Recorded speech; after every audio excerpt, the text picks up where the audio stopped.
Hi everyone, today I have some exciting news. Emilia-Romagna is set to host one of the most powerful supercomputers in the world. The news is the European Commission has given the green light to the Italia AI Factory project led by Sineca to install a next generation supercomputer at the Technopole in Bologna. This cutting-edge infrastructure will be a game changer for supercomputing, big data, and artificial intelligence, pushing Italy to the forefront of European innovation.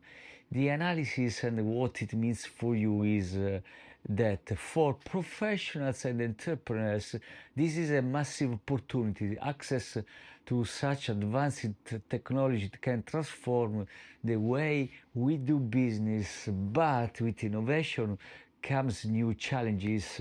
To stay ahead, we must rethink our financial strategies and investment approaches.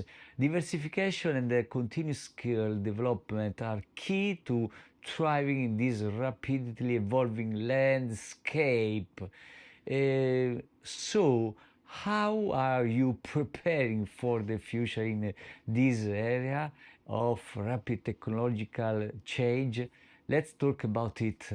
Drop a comment or reach out for a personalized consultation. Bye.